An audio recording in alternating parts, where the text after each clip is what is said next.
ही सीमित रह जाता है नेताओं का जनसंपर्क। आपको बता दें कि लगातार नेताओं के द्वारा तरह तरह की बातें की जाती हैं और बड़े बड़े वादे भी किए जाते हैं। चुनाव आते ही तथाकथित नेताओं को भी जन समस्याएं दिखने लगती हैं और अपनी छवि को लोगों के बीच में बनाने के लिए एक अथक प्रयास उनके द्वारा किया जाता है। तरह तरह की बातें की जाती हैं और उनके द्वारा क्षेत्रों में जाकर आश्वासन दिया जाता है कि अभी हम कुछ नहीं कर सकते हैं, आपकी समस्याओं का निदान किस प्रकार से कर सकते हैं या कर। लेकिन चुनाव के पहले जमीनी स्तर पर कोई भी नेता दिखता नहीं है। पार्टी का झंडा लेकर घूमने वाले तथा कथित नेता भी अपनी छवि को बनाने का अथक प्रयास करते हैं तथा जगह जगह पोस्टर बैनर को लगवा देते हैं, वहीं तक उनका जनसंपर्क होता है।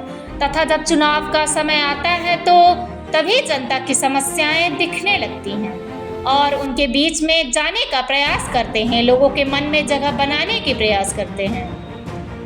लेकिन ये आडंबर रचने से जनता गुमराह नहीं होगी। या तो साफ तौर पर साबित हो सकता है कि क्योंकि आजकल की हर जनता जागरूक हो गई है और यह जानने लगी है कि हमारे हित में कौन काम कर रहा है और हमारे हित में कौन काम नहीं कर रहा है, हमारी समस्याओं को कौन सुन रहा है तथा हमारी समस्याओं का कौन निराकरण प्रयास करने की तैयारी कर रहा है। सभी जनता जागरूक है और सभी जनता देख भी रही है। इसलिए तथाकथित नेताओं के द्वारा जो पोस्टर और बैनरों के माध्यम से जनता के बीच चुनाव के आते ही उन तक पहुंचाने का प्रयास करते हैं या प्रचार प्रसार करने में अपनी भूमिका निभाने का प्रयास करते हैं, तो अब जनता ऐसे नेताओं को मौका नहीं देगी, चाहे वह किसी भी पार्टी के क्यों ना।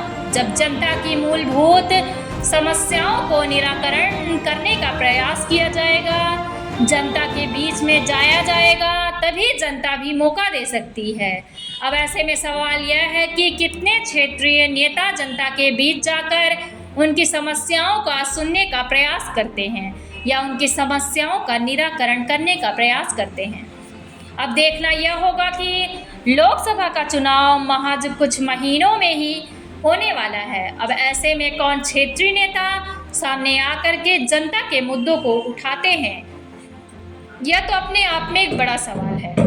यह उठाने का प्रयास किस नेता के द्वारा किया जाता है, चाहे वह किसी भी पार्टी का नेता क्यों ना हो, ये तो देखने वाली बात हो। ऐसी खबरों के लिए बने रहे हमारे WPT News 24 के साथ।